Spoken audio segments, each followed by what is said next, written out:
How was it? Well, how are first dates? You had that look on your face, Esther, I know you very well. You had that frozen look like I'm just about coping with it. Well, yes, you see, let's think about my kids. Yes, they did not want me to do it. I get that, actually. We've not possessed you. First dates are hard enough, but on camera, all that awkwardness and, And not knowing who you're meeting, what he's going to look like, or did you know? No. You knew nothing about him at all? Nothing at all. They talked to me a little bit about, you know, what I like about people, particularly men, I suppose. I was only doing it, really, to embarrass my children, because I do think... Did it work? Yes. Well, they haven't seen it yet, and I feel I should tell you at this point, nor have I. Oh, no. Because little did I think that I might be embarrassing them, but I'm also embarrassing me.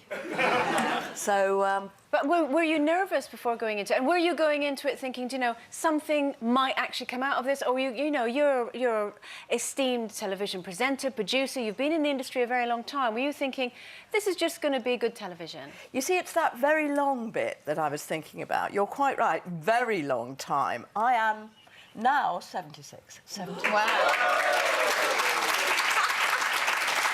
And I know I'm old because at my age you get a round of applause just for being your age. So there you are. So I am 76.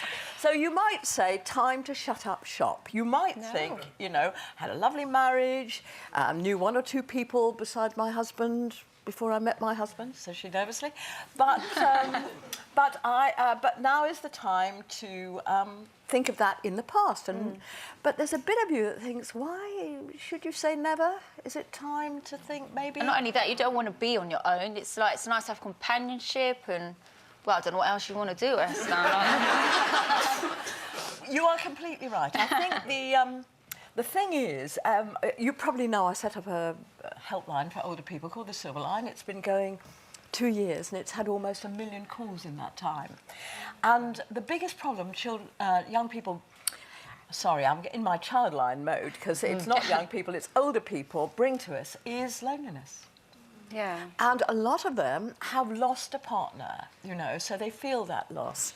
And when I talked about my own feelings, that even if you had a wonderful day, like meeting you lot and so on, you go home at the end of the day to an empty flat. You know, it's dark, there's no one to make a cup of tea with. I loved your comment where you said I've got lots of people to do something with, I haven't got anyone to do nothing with. Yes. I thought that was very good. But do you necessarily need to go on a date and put yourself through that particular... I mean, my palms were sweating, because if someone said to me, what are you looking for in a bloke, I'd say a pulse. And there was a moment where you're swapping ages, why telling the truth? Well, I once met a gentleman on a cruise who was there on his own and he hadn't brought his girlfriend. And he actually explained it was because she thought he was 69 and he was, in fact, 89. If you tell wicked lies, they may find you out, you see. So I think it's best to forewarned is forearmed. And I wouldn't want him to count my teeth and estimate, would I? And what was your first impression of him when he walked in? I mean, do you still sort of look at somebody in the same way that we all did when we were younger, kind of like, you mean totally superficially? Yes, yes. Well, there's nothing else much to go on at that point, is there? Well, this is why first dates are, in life, though not in television, a bad idea. Yes. Because the way you actually meet someone and get to know someone is by working alongside them or meeting them at college or friends of friends. Friends of friends. Groups, and so that first impression, my first impression of Desi, my late husband, was terrible. You know, I thought I didn't like him at all. And gradually, the more I got to know him, the more I realised that he was absolutely fantastic man. But you're not looking for someone to replace him, are you? Because you, in a way, you've got to look forward, not back. Because if you keep thinking of all the great times you had in the past, you're never going to meet anyone that will measure up. And that is a real barrier. Yeah. And I think it is for people in my situation. You know, if you found a soulmate, and it's very difficult. Do you want to find that again, be in love again?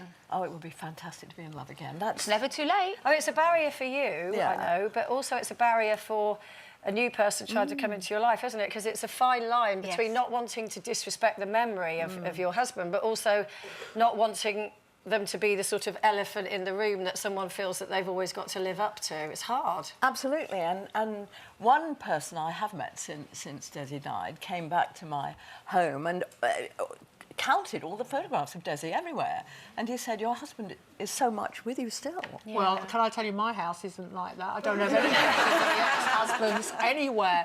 But you suffer from the same stigma that I do, that anyone, when you go into a room, everyone knows who you are, and let alone some bloke you're hoping to impress, because you come with so much baggage. You've been on television, you've done stuff. It's not like meeting someone at the checkout for a chat over the bacon rashers or something.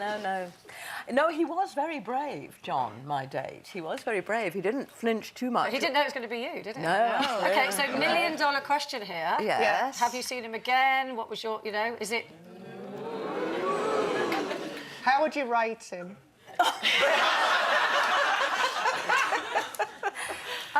He was charming. Yeah. Bright.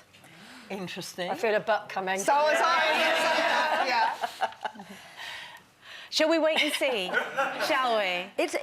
He sent me a really lovely birthday card, because I was only 75 when I met him, you see. So he sent me and he committed an appalling gaffe. Oh. You know, at the very end, when you're being interviewed... Do you know this? It's a fabulous programme. Yeah, it is great. People love it. And, of course, everybody wants it to work out well. Anyway, at the end, you are interviewed separately about each other and then next to each other. And he said something...